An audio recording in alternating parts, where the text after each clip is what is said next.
அனைவருக்கும் வணக்கம். இன்று எல்லாருடைய வாழ்க்கையிலும் மிகப்பெரிய கஷ்டத்தையும் துன்பத்தையும் கொடுத்து கொண்டிருக்கும் இந்த மாந்திரிக விஷயமான செய்வினையை பற்றிய ஒரு மிகப்பெரிய தகவலை பகிர்ந்து கொள்ள வந்திருக்கேன். செய்வினை முக்கியமாக சொந்தக்காரர்களாலையும் பகைவர்களாலையும் துரோகிகளாலையும் நம்மளுடைய பொருட்களை வச்சு நமக்காக தனியாக வசியத்தை பண்ணி ஏவலை ஏவி விட்டு நம்மளுடைய வாழ்க்கையை காலி பண்ணணும்னு சொல்லி இருக்கிற கூட்டத்தால் நாடப்படுற ஒரு விஷயம். இதுலேருந்து நம்மளை காப்பாற்றக்கூடிய ஒரே ஒரு தெய்வம் யாருன்னா குலதெய்வம் தான். சீவனை செஞ்சது யார், செஞ்சுருக்காங்களா இல்லையான்னு ஒட்டுமொத்த விஷயத்தையும் நம்முடைய குலதெய்வம் சில விடயங்கள் வாயிலாக நமக்கு சொல்ல முயற்சி பண்ணோம். அதில் முக்கியமான ஒரு அறிகுறி தான் கனவு. ஸோ இந்த வீடியோவில் செய்வினை யார் வச்சுருக்காங்கன்னு குலதெய்வம் எப்படி சொல்லும், அதுலேருந்து நம்மளை காப்பாற்றக்கூடிய குலதெய்வத்துக்கு எப்படி வழிபாடு பண்ணணும், குலதெய்வத்தையே கட்டி போட்டுட்டு நமக்கு செய்வினை செஞ்சுருக்காங்கன்னா அதுலேருந்து எப்படி மீண்டு வரணும். ஏன்னா பல பேருடைய குடும்பம் 10 வருஷமாக 15 வருஷமாக ஏன் 25 வருஷமாக தாயை இழந்து, தகப்பனை இழந்து, தாத்தாவை இழந்து, பாட்டியை இழந்து, சொத்தை இழந்து, தொழிலை இழந்து கொண்டே இருக்கும் குடும்பங்கள் மீண்டு வர என்னென்ன பண்ணணுங்கிறத நான் சொல்லலை, பல முனிவர்களும் பல சித்தர்களும் கூறிய சில வழியை இந்த வீடியோ காணொளி மூலமாக சொல்ல வந்திருக்கேன். தயவுசெய்து சப்ஸ்கிரைப் பண்ணிவிட்டு உங்களுடைய பிரச்சனைகளை கீழே கருத்தை பதிவிடுங்க.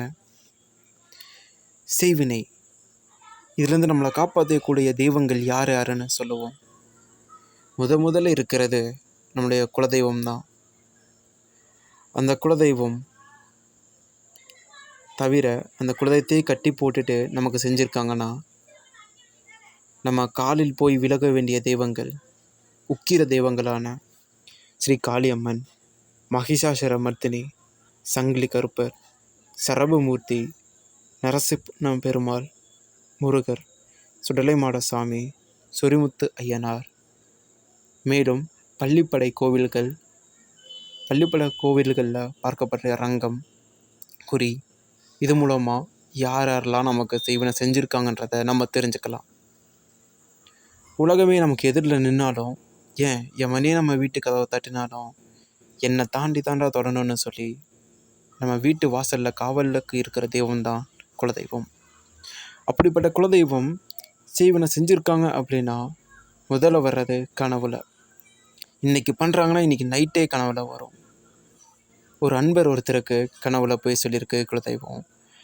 அவங்களுக்கு பெருசாக கடவுள் நம்பிக்கையில் எதுவும் கிடையாது. ஆனால் அவருடைய தாயாருக்கு கடவுள் நம்பிக்கை அதிகம். அவங்க கனவுல போயிட்டு தன்னுடைய மகளின் வீட்டுக்கு வெளியே ஒரு சிலை கிழிஞ்சி எரியிற மாதிரியான ஒரு கனவு வருது.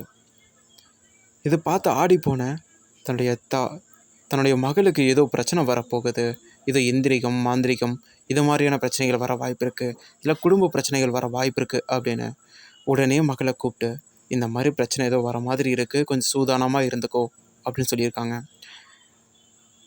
ஆனால் நீண்ட நாட்களாகவே கடவுள் மீது நம்பிக்கையும் மிகப்பெரிய தெய்வீக பற்றும் இல்லாததுனால எதையும் பொருட்படுத்தாமல் அவங்க அசால்ட்டாக விட்டுறாங்க. அதோட பயன் யாரோ வச்ச செய்வினையால் அவங்க மிகவும் துன்பப்பட்டு கடைசி கட்டத்துலேருந்து மீண்டு வெளியே வந்திருக்காங்க. இதுவே சொன்ன உடனே முயற்சி எடுத்திருந்தாங்கன்னா தப்பிச்சிருக்கலாம்.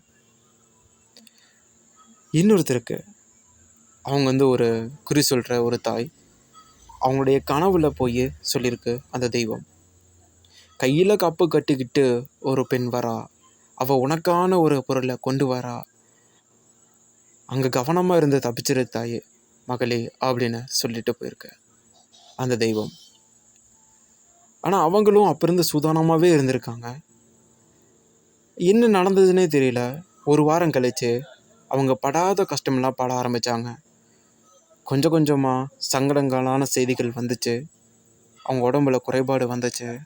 அவங்களே ஆஸ்பத்திரி போகிற மாதிரியான சூழ்நிலையும் வந்துச்சு. என்னடா பிரச்சனைன்னு பார்க்கும்போது அவங்களுக்கு மீண்டும் தெய்வம் சொல்லியிருக்கு, இந்த மாதிரி வருதுன்னு சொன்னனே கொஞ்சம் சூதானமாக இருந்திருக்கலாம் என்ற மாதிரி அறிவுரையை கூறியிருக்கு. அச்சச்சோ, யாரும் வந்துட்டு போயிருக்காங்க. யார் யாரெல்லாம் வந்தாங்க இந்த ஒரு வாரத்தில் அப்படின்னு பார்க்கும்போது, தன்னுடைய ரொம்ப நெருங்கிய இரத்த பந்தத்தின் உறவுக்கார ஒரு பெண் கையில் காப்பு கட்டிட்டு வந்ததை அவங்க ஞாபகப்படுத்துகிறாங்க. அப்புறம் வீடெல்லாம் சுத்தம் பண்ணி கழுவி விட்டு பூஜையெல்லாம் பண்ணி அந்த மாதிரிகத்தை ஒழிச்சு மூடினாங்க. இந்த மாதிரி நிறையா பேருடைய சொந்தக்காரங்க இப்படி பண்ணியிருக்காங்க. ஸோ இந்த மாதிரியெல்லாம் இந்த வெளியே வரணும் அப்படின்னா நீங்கள் முருகரை வழிபடலாம். கந்தசஷ்டி கவசத்தில் ஒரு வரி வரும், பில்லி சூனியம் பெரும் பகை அகல அப்படின்ற அந்த ஒரு லைன். அது சாதாரணமான வரிகள் கிடையாதுங்க, அனுபவித்து எழுதப்பட்ட பாட்டு. முருகப்பெருமானுக்கு உக்கிரம் வந்ததுன்னா அது எந்த ஒரு தீய சக்தியாக இருந்தாலும் தாக்கு பிடிக்க முடியாது. உலகத்திலேயே ரொம்ப மிக மிக முக்கியமான உக்கிர தெய்வங்கள் இருக்காங்க. நம்ம தமிழ் தெய்வங்களில் நம்ம வணங்க வேண்டியது முருகர். ஓம் சரவண பவ ரவண பவச வனப வசர நபவ சரவ பவசரவண வசர வனப. ஓம் சரவண பவ அப்படிங்கிற அந்த மந்திரம், அந்த அழகான மந்திரம், அதில் வர்ற ஒவ்வொரு எழுத்தையும் பின்னாடி கொண்டு போய் போட்டு அதை 6 முறை பண்ணோம் அப்படின்னா 7வது முறை சரவண பவ அப்படின்னு வரும்.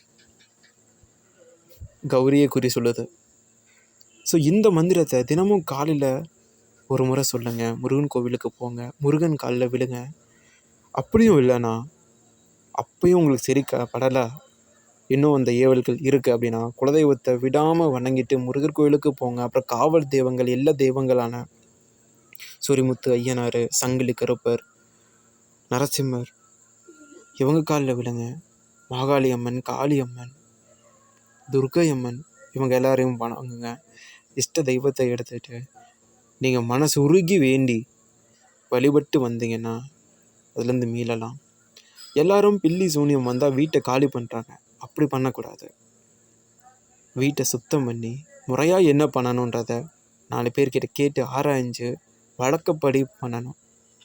எதுக்கும் மனம் தவறாமல், மனம் தளர விடாமல், நம்பிக்கையை இழக்காமல் தெய்வ வழிபாடை பண்ணுங்க. ஓம் சரவண பவ. நல்லதே நடக்கும்.